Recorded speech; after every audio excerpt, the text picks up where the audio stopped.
Alright, today we have Bow, top 8 deck list from a Win a Switch tournament at Game Grid Spanish Fork. Let's see what you have. Today I'm playing Illusion, Chimera, Horus, 60 cards. It's pretty crazy. I really love the feel of it, so just kind of jump right into it. First off, we have 2 Nightmare Apprentice. I don't have a third one. I don't even know if I would play a third one if I had it. I like it a lot, but it's a really nice way to kind of get into Chaos Angel if you end up getting barriered out of fusions and stuff. But really good extender. Big fan of that. And then we got pretty standard from here. We have 3 Sword Knight. Just a solid starter. Got 3 Codal.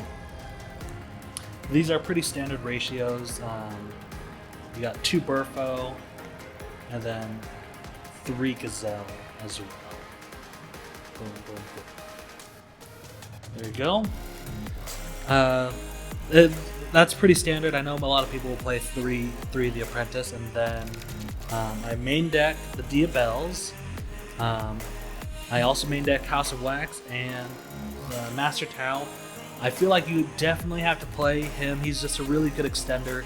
You go into your Baphomet fusion, send him, and then a lot of times if you're sending or fusing off Gazelle and like Sword Knight or even Baphomet and Sword Knight, you send Master Tau off of the fusion Baphomet, and then you get right back into your combo. So Master Tau, definitely need to play him. You could consider. I mean, he doesn't really do anything by himself. He locks you out of the rest of the other stuff that I have going on, coming out of the graveyard. But he's definitely just too good to not play. House of Wax is great. Typically, I'd search them going first, and then have that in my hand going into turn 2 and being able to stop some battle phases and kind of just live. He saved me and kept me going into turn 3 a bunch of times in the tournament. And then you got your Chimera Fusion, which you have to play 3 of. It helps dodge Imperm. I was able to dodge Imperm and a Veiler with it, and it's just really nice to have a quick play fusion, nice recursion. There could be an argument for playing only 2 just because of the recursion, but I feel like you just love seeing fusion cards. That is the Illusion stuff. As far as more fusion stuff, a little bit more engine, we have 3 Patchwork. It's a great card to have to start off. Plays in the Droll, which kind of sucks, but it's nice to just be able to, if you don't see Chimera Fusion in your hand, having Fright Fur just helps you get the whole thing going. Sometimes having the Gazelle and not is good because it gets you into more combo pieces, but it's just a way to get into another fusion card. And then I have 3 Edge Imp Chain and 3 Polys. I know some people will run. They usually go 3-2-2. I bumped it up because I'm playing 60 cards, and it's just nice to have more stuff. Edge Imp is great as a discard with Apprentice. If you ever see these 2 cards, you're doing really well. It feels really good to see these, or even seeing this and the Fright Fur. But having just extra fusion cards in your deck helps keep the engine going, you know. So that is that. And then I was saying I played some Horus stuff. We have 3 Kingsark. We have 3 Imseti. And then we have 1 Duamutef and 1 Happy. I cut out the third one, Queb, because it really didn't feel like it was doing much. I'd see a lot, like, a combination of Queb or Happy or this in my hand and not have anything, so it kind of sucked to feel like I was bricked up on it. But I included the Horus engine. I know a lot of people are moving away from it with the Illusion support. I did it because I'm afraid of D-Barrier. It's just really nice to have an Xyz package to go into if I get D-Barriered. But it was great Going into rank 8 to draw out imperms. Usually I go into zombie vampire. Almost every time I went into zombie vampire, I've been impermed on it or veilered, and so it's nice to have something that will take that away from my other engine. So yeah, would definitely keep this in. I feel like it's just nice to have just some extra gas there. Plus the discarding edge imp off this is crazy because you just plus a ton with Imseti. Math. But, math. Next is the hand trap stuff. A big part of going into 60 instead of playing 40 or 44 was I felt like there were just going to be so many decks that it just feels bad to watch them combo off without having interaction. And so I loaded it up with hand traps. We have triple imperm. It's great because it doesn't turn on tactics. It's nice to have as even just a set card, or even just to like set a fright for and threaten an imperm on them. But I really like imperm. It's great. Controversial. 2 droll in main. I play it mostly for crossout. It sucks getting drolled after your first search, but I like droll. It didn't really come up a ton today as far as being impactful, but I like it, and I think going forward in the info, you're probably going to need droll. 2 ash. Self-explanatory. It's a generic hand trap. A lot of my ratios, I like playing 2 ofs just because I'm playing crossout. It's nice to have 1 in the hand and then 1 in the deck to get rid of. But ash is great. So there's that, and then I have a bunch of crossout targets. I have 1 Veiler, 1 Mourner, 1 Ogre, and 1 Nib. Nib actually came up a couple times. I opened it against Branded. Tried to nib him 3 different times and it didn't work out, but it was kind of funny, and played right in a nib on his next turn, and it was a good time. But nib is good. I like that. And then my last one for crossout was D-Shifter. Shout out to Brian at Game Grid. He put me on this. He asked, we were kind of labbing out the night before, and he asked me, it's like, oh, what's your plan for Shifter? I'm like, set Sword Knight past? And he's like, maybe you should main it. And it actually came up. I saw it a couple times, and there was one time against Snake Eye that I bricked with the big Baphomet and a bunch of hand traps, and I just was like, Shifter draw phase pass, and the Snake Eye player ended up playing through it. But I mean, it saved me against Branded going into time. I was able to drop a D-Shifter on him, and then Ash's Branded Fusion, and then ended up blowing through a Masquerade with a Guardian Chimera, and since Shifter was live, it wasn't able to summon back, and I was able to just swing for game with the Guardian Chimera. So Shifter was not nice to play against. Cashier player had it, but it was game 3, and we ended up going into time right after. So, but that is my crossout targets there, and then we have the 3 crossouts and a called by. I just feel like everybody's playing hand traps. It's hand trap heavy. It's kind of crazy, and so I feel like I had to play crossout and called by for sure. And then just a couple other things here. We played 3 talents since everybody's running hand traps. Talents didn't really feel like it was a game changer or anything, so if you wanted to cut it down, I just felt like 60s, 3s. 3 of these are fine.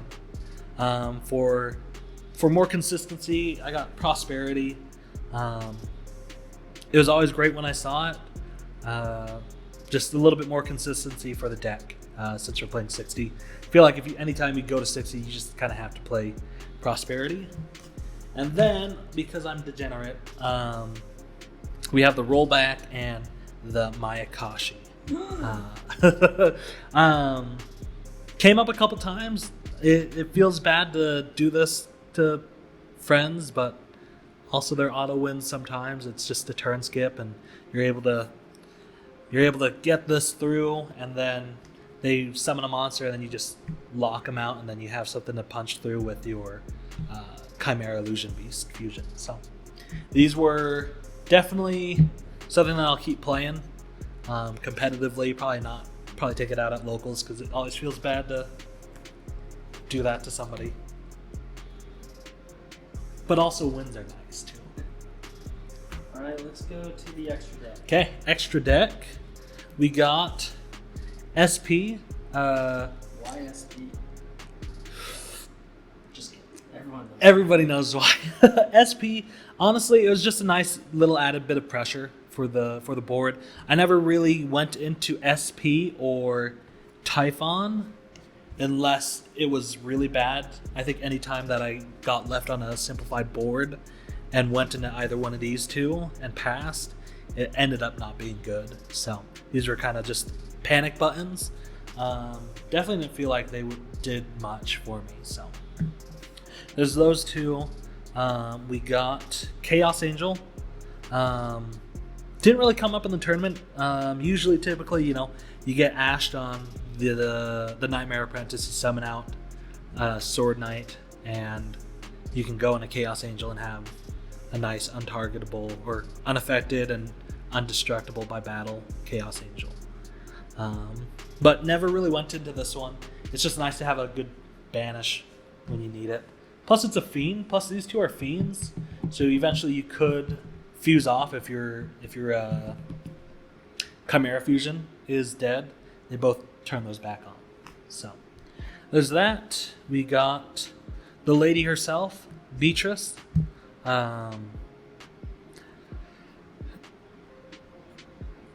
Watching people test it with info on it, Chimera definitely is not the problem with Beatrice, but it is a problem. But I'll keep playing her until she gets banned. If she gets banned. If. Yeah, it's nice because if you don't know, you can go into Apprentice. You can go from Apprentice because she's level 6, and any of the fusions, those are also level 6s. So that's how you get into the Beatrice there. But you have to do it before you special summon Baphomet, otherwise you're locked into fusions. So that was always kind of a mind game of how do I get into Beatrice before finishing, going into the rest of my combo there. As far as that goes, and then we have a little rank 8 engine. Here we got a couple familiar faces. Zombie Vampire, a little consistency for the deck. This was always a good way to play in a nib. I always play in a nib because I'm bad. But this was usually my go-to if I had starters in my hand for the Chimera engine. If I had starters, I'd go into my rank 8, have this sitting on the field, waiting for a Nibiru. It worked out kind of nice. I was able to break through a branded board, use one negate to negate Cartesia add back, and then negate it, I think, a Mercury or something like that. So really great to have. Buzz King. Nobody plays Buzz King. I like him because he's a card that can play in a time. If you go second, you summon him out, and then you just pop an opponent's monster, burn him for time. But I was able to rip out a princess off of one of my opponents, Promethean Princess, and rip that out of his extra deck, and then ripped out his one starter, played through a couple hand traps, and they just folded after he top decked nothing. So I like Buzz King. I know a lot of people don't, but if I'm playing a rank 8 engine, I'm probably going to stick him in. But that is the rank 8 engine. I have a small little super poly package. We got Predaplant, Mud Dragon, and Garura. It was nice having this. As you can see, I don't main super poly. Having these 3 gave me just a free 3 for prosperity when I'm going first or in game 1. So it's nice to just have 3 solid just throws when I'm doing prosperity with these guys. Don't know how relevant they'll be in the info format with super poly, but I like them. They're just my comfort cards. They're my pet cards. And then we have the Chimera engine here. We have two of the little Chimeras. Great because it's just nice to get that hand rip. And then we have the one Berfomet. He ends up being a little bit more of an extender because you fuse off and then you send the Master Tau and it lets you kind of keep playing. But you can, if you get both of these on the field at the same time, you can just go straight into the Beatrice. That was a card that's supposed to be there. And then we have the Chimera Illusion, the OTK. He is what won me a lot of games because a lot of people who aren't familiar with this deck, or even who are kind of aware of it, always forget about this card. That this is the win con. Basically, is you get your opponent to have one attack monster, or one monster in attack position, and then you go into this with 3 or 4 materials, and then you win the game. So this is a really good one. I like him. I feel like you couldn't play the deck without him. And then I have the one Guardian Chimera. I ran him at 2, didn't really like him, so I switched it out for the little Chimera. Guardian Chimera, nice to get pops. The amount of times that when I've tested and gone into him under Droll is a lot, which sucks because you don't get the pops. But yep, that is the extra deck right there. Awesome. Looks good. Okay, side deck. Side deck. Okay. So the side deck, how I kind of built it was I had some going first cards, had some going second cards. Things that I felt like Solemn Judgment was always really nice. I feel like testing game 2, game 3, there was always an evenly matched waiting for me because you finish with this guy on the board, Mirror Sword Knight on the board, couple set in the spell trap zone, and then they just go straight into battle phase, try to pop cards. So Solemn Judgment is really good for that. I like that to kind of keep the board safe. So that was always a siding in going first card.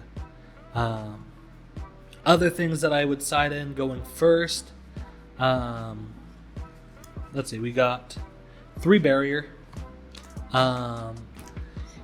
Even going second, I would side in one of these just as a cross-out target. That was always really helpful. I feel like a lot of people are always surprised at me because I usually keep cross-out in going second. Everyone's always like, why are you doing that? I'm like, well, it sucks to have to play through a board and hand trap, so it's nice to just sometimes have cross-outs. But I never regretted siding in one of these as a cross-out target because that was always really nice, especially if they only think that I'm playing Chimera and they call Fusion, and I'm like, okay, Imseti effect, and they're like, what? And so it's just a nice little way to kind of either stop Tempai, stop Branded, but apparently it's not that useful against Branded. So, but yep, that's D barrier. I had 3 Super Poly in the side. Super Poly, I feel like, is just an extra engine card for the deck. You can use it to pitch an Edge Imp Chain and plus off of that, or you can use it to kind of break some boards. But I like Super Poly. But yeah, I feel like it's just nice to have set up on the field just in case you need to break through a Snake Eyes board or something, or even Voiceless is nice too. That's Super Poly. And then I had some cards that just never really came up. I got the 2 Simul Archfiends and there can be only one. Never really ever saw this since I'm playing 60 cards, but these I never really sided in, even against Snake Eye. I just felt like there were other cards that were going to be just as good. My last set in the side deck, I felt like really helped me win games, and it was 3 evenly matched. The nice thing about the Chimera deck is you don't have to win game 1, and I feel like that's the hard thing about a lot of decks is evenly match, Dark Ruler. Those are all things that are going to shut down your win con for in turn 2, right? And so the nice thing about Chimera is I can let the opponent combo off, go to battle phase, drop an evenly matched, clear off the board, and then play almost interrupted, set up my board, my Akashi lock 'em, call it a day, turn 4, swing for game. So that was the nice thing application about evenly matched in this deck is it's one of those decks that don't need a win right away. In fact, it's almost easier to win if your opponent has some monsters on the board just because you go into the Illusion Beast. So evenly matched, I was a big fan. I tested Droplet, I tested Dark Ruler. I just felt like clearing the board with this, getting into a simplified game state before trying to play, always felt better. But yeah, I was really happy with how the deck performed. Had a couple misplays that I felt like kind of ended up keeping me from winning, but I went 3-1-1 or something like that, 4-1-1. So, but yeah, really love the deck. It was fun to play. I really like Chimera a lot. So, and yeah. Any shout-outs? Shoutouts to GameGrid. GameGrid's Spanish Fork. Brian's the GOAT. Love playing there. Shout out to Cayman because Cayman was the guy who lent me my third Imseti because they're pretty pricey. Still pretty pricey. It's somewhere in here. It's the Imseti. Yeah, the Cayman lent me the Imseti. Couldn't have done it without him. Definitely feel like you need to have him at 3. So having 2 and trying to make the engine work kind of blew. But so shout out to Cayman. Keep watching the channel. Follow me on Twitter, BXHTCG. You can see my crappy deck lists and tournament reports and stuff. But yeah. Also shout out to my wife who made this mat and my child, Milo. Milo, I love you. Your child made that mat? Sorry, my wife made this mat. My child and my child. Shout out to him. He's the reason why I do this. He's the reason why I play the locks and try to win, make him proud. Yeah, because he's not 6 years old yet, so he can't play Yu-Gi-Oh! Yeah, he can't play. He's not allowed to play Yu-Gi-Oh! Yet, but I do this. Yeah, 6+. But it's all for him and all for her, and all for the sake of the game. Awesome, thank you. Yeah, thank you.